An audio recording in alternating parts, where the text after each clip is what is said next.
Hello, नमस्कार दोस्तों। आज हम बात करने वाले हैं जीटीएल इंफ्रा स्टॉक के बारे में और जानेंगे इसके इम्पोर्टेंट सपोर्ट और टारगेट के बारे में।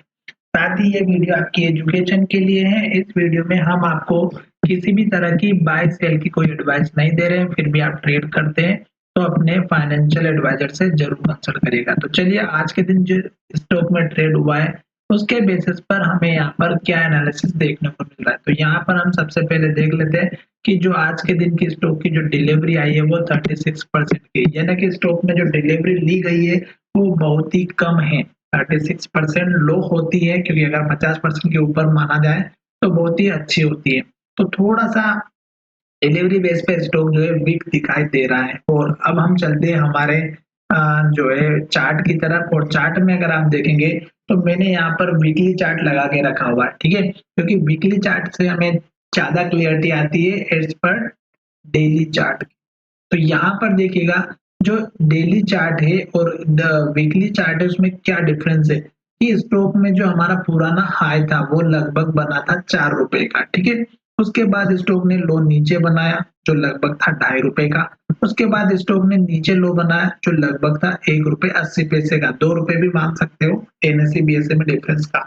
उसके बाद स्टॉक ने लो बनाया था यहाँ पर जो लगभग था हमारा 90 पैसे का। इसके बाद स्टॉक ने जो है हाई की तरफ जाना स्टार्ट किया। तो पहले जो हमारा हाई था, जो हमारा यहाँ का हाई था, इस स्टॉक ने इसको प्राप्त कर लिया, ठीक है। एक ये हाई भी बना था पर स्टॉक ने इसको ब्रेक करके ऊपर चला गया। तो अब हमारा स्टॉक का ये हाई बन चुका है, ठीक है। अब स्टॉक में यहाँ पर क्या हो रहा है कि जो वीकली चार्ट है उसमें अगर आप देखेंगे तो यहाँ पर जो स्ट्रॉन्ग ब्रेकआउट मिला है उसके बाद स्टॉक में यहाँ पर प्रॉफिट बुकिंग हो रही है। इसका मतलब ये है कि जो पहले स्टॉक में यहाँ पर बाय करके बैठे थे लोग और वो सोच रहे थे कि स्टॉक जो है ऊपर की तरफ इस लेवल को जाएगा फिर से, तो यहाँ पर ये लोग ने प्रॉफिट जो है यहाँ से जो पहले बाइंग किया था फिर स्टॉक गिर गया। फिर स्टॉक ने इस लेवल को ब्रेक करके यहाँ तक हाई बनाया।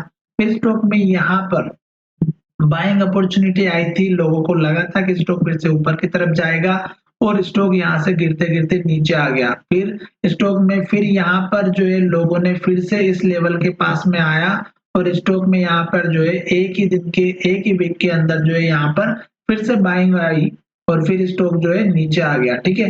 तो यहाँ पर ये जो लोग बैठे हुए हैं, जो पुराने लोग बच गए होंगे जिन्होंने स्टॉक खरीद के रखा होगा, वो अभी यहाँ पर बेचने के मूड में लगे हुए हैं। तो उन्होंने क्या किया कि अपना जो भी शेयर रखा हुआ था वो इस रेड कैंडल के अंदर, दोनों रेड कैंडल के अंदर जो है इतना जो माल यहाँ पर इनके पास रखा था, जो थक चुके थे इंतजार कर करके, उन्होंने ये सारा जो शेयर यहाँ पर निकाल लिया। अब स्टॉक में जो वीकली चार्ट है उसके बेसिस पर मुझे क्या प्रेडिक्शन लग रहा है वो मैं आपके साथ शेयर करने वाला हूँ। तो यहाँ पर जो मेरा प्रेडिक्शन था, जो मैं अनुमान लगा रहा हूँ कि यहाँ पर जो लोग पहले से बैठे हुए थे, जो लोग खरीद के रखे थे कि ये लंबे समय में ऊपर जाएगा, पर इनको लगा कि 2 साल हो चुके, 1 साल हो चुका, अभी तक स्टॉक ऊपर नहीं गया, तो हमारे लेवल पर जैसे आता है हम यहाँ पर बराबर में बेच देंगे। तो ये वही चीज हुई है इन दो कैंडल के अंदर। और वीकली कैंडल में आपको अच्छे से दिख रहा होगा कि जो दो कैंडल बनी है इसमें आपको पहली कैंडल बड़ी दिखी है, पहली कैंडल बहुत बड़ी दिखी है। इसका रीजन क्या है कि पहले लोगों ने सबसे ज्यादा सेलिंग किया है और अब जो कैंडल बनी है ये कैंडल छोटी बनी है।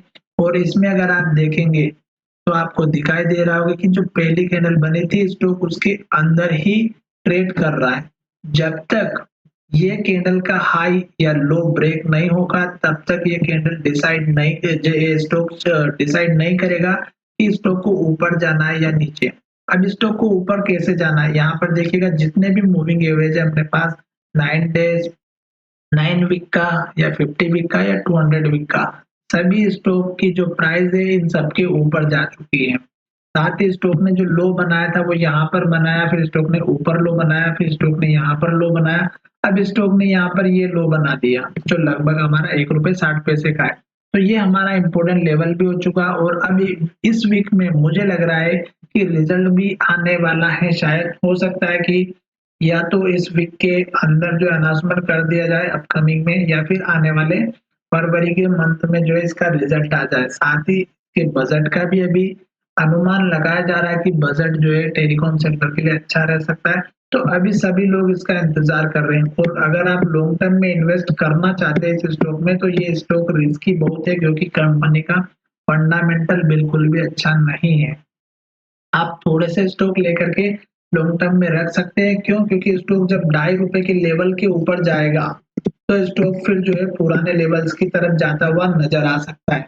और जब कोई स्टॉक जब चलता है तो एक रॉकेट की तरह चलता है। यहाँ पर जो रैली आई थी जो कि आपको दिख रही होगी, ये रैली जो थी ये हमारी उस टाइम की थी जब कोरोना काल था और छोटे-छोटे स्टॉक को बहुत सारे लोगों ने जो घर में बैठे हुए थे, जो लोग नए-नए एंट्री ले रहे थे, उन लोगों ने ये स्टॉक को खरीदा था उस टाइम पे। इसकी वजह से स्टॉक जो है ऊपर की तरफ गया था और प्रमोटर का तो आपको पता ही है क्या कहना है, वो चाहे तो कहाँ तक भी लेकर के चले जा सकते हैं।